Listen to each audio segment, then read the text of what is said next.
Hello Cancer, thank you for joining me for your monthly forecast for July. It's a really exciting month for you Cancer because on the 13th there is a partial solar eclipse in your zodiac sign. This gives you an enormous boost of energy which can take you through the next 6 months. It's asking you really to make the most of your individual talents. It can also be a chance for you to in some way recast your personal identity, to move in new, very interesting and inspiring directions. It's also a chance to reinvigorate ongoing strands that are still very important to you.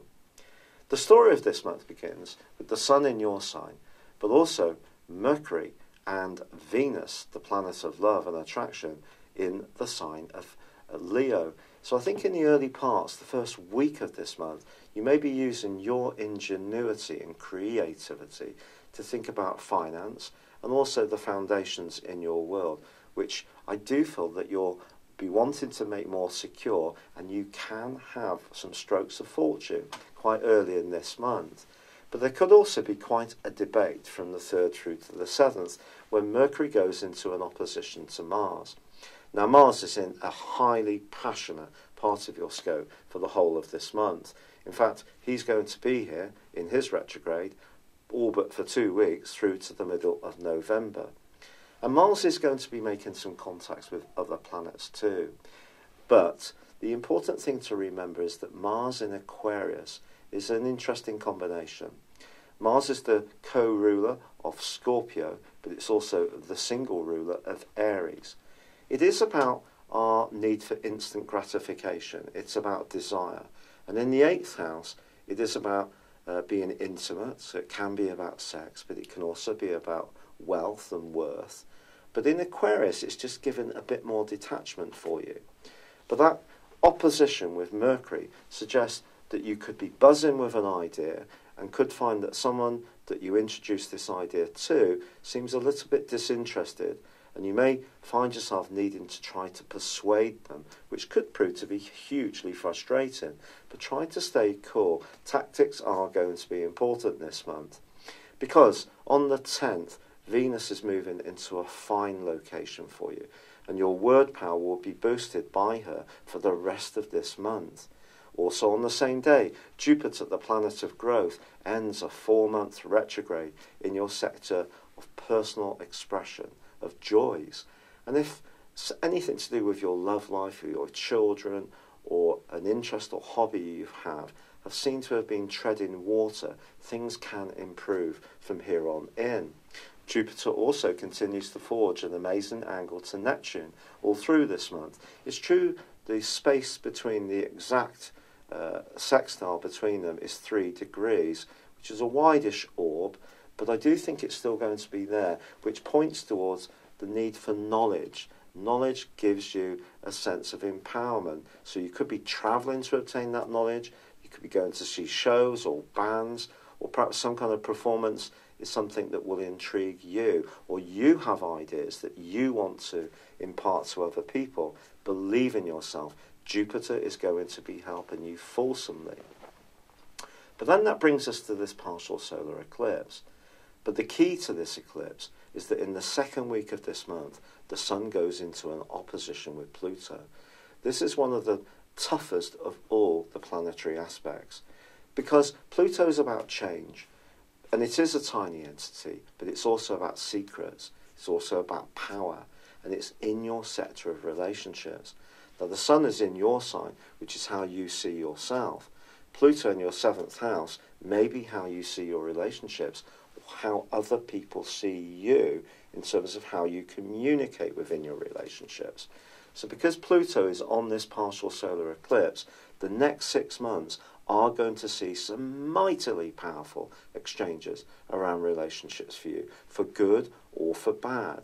In a positive sense, it can help you to become much more self-aware of how you interact, communicate, listen. Or it can be that other people are going to be bringing lessons to you, challenging you. The status quo could be changed in a long-standing relationship, which may shake things up. And of course, Uranus, the planet of surprises moved in the middle of May into the part of your scope to do with your future. Now that's actually forging a really sweet link to Saturn in your sector of partnerships for the whole of this month. This points towards you having an openness to new ideas and people and ways of being. There may be part of you that wants to be a bit more of a free spirit and yet retain some kind of connection to the key security in your life, but it must work for the other person too. Just be conscious of that. But if you're footloose and fancy free, I do feel the combination of all these energies could bring someone into your world who can both shake it up, be exciting, intoxicating, but actually very good for you too. Now the 23rd sees the Sun move out of your sign and into the sign of Leo, joining up with Mercury. But then on the 26th, Mercury slams on the brakes and goes into a retrograde. From that point through to the end of the month and into the early days of August, you need to work hard at any financial issue. Micromanage everything. Even if you're someone who's meticulously careful, and I often feel that Cancer people are the creme de creme when it comes to managing resources. But even if you are, you still need to stay absolutely eagle-eyed, especially if someone owes you money, you're applying for a loan, you're making any purchases. Also with Mercury tracking backwards in your sector of values, your values themselves can also go through a period of transition. And this is going to be reinforced by the total lunar eclipse, which occurs on the 28th in the sign of Aquarius, which is going to be combining with Mars. So the Moon conjunct Mars is quite a turbulent combination. And then across the heavens we have the Sun combining with the North Node in Leo.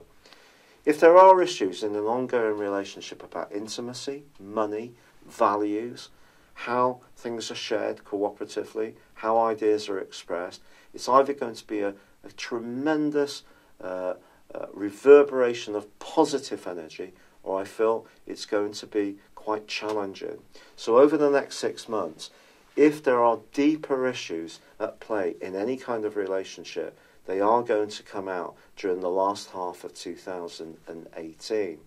Fortunately, Venus forges a beautiful link with Pluto in the last week of this month. So if you're lucky enough to be in a very positive relationship, that and Jupiter's angle to Neptune can bring you very closely together. But if there are politics washing around, issues and emotions to do with possessiveness, control, jealousy can really come up very, very powerfully on the back of that lunar eclipse. I'm just being truthful. And also in the last 10 days of this month, there's going to be a repeat of an aspect which occurred in the last half of May, and that is a square between Uranus and Mars in the signs of Taurus and Aquarius respectively. Again, if you think about it, Uranus is about freedom, Taurus for you is the 11th house, so it's very Aquarius, so it reinforces that freedom agenda, whereas Mars in the 8th house is very Scorpionic. It's about passions being raised. If there is a situation where you feel that someone is almost draining you of energy or being too clingy, not allowing you to have the freedom to be an individual, or perhaps it could be working in vice versa, or there could be a group where there's too much politics washing around for your taste, then again, you may need to try to find a way to sanctify yourself, to purify your being. And this partial solar eclipse, I cannot underestimate the importance of it to you, that it is an opportunity to recast yourself in such a dynamic way, but you just can't do it in isolation to your contacts with other people.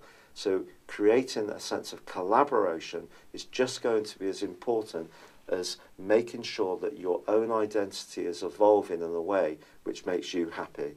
It's been a real pleasure being with you. I'd love it if you would like or comment on this video, or if you've yet to do so, subscribe to my channel. But for now, thank you and goodbye. Hello, thank you so much for watching my video. I'd love you to join me at my Horoscope Ace app. You can find this at www.horoscope-ace.com. You can use it through Android, iOS, Apple or Facebook. Check out your ascendant or your moon sign, or download your free birth chart. There's all your favourite videos, plus there are daily, weekly, monthly and yearly horoscopes for general, love, Chinese and Indian astrology. If your passion is tarot, there's my brilliant 3-card money or love tarot readings too. And it's all there at www.horoscope-ace.com. Thank you.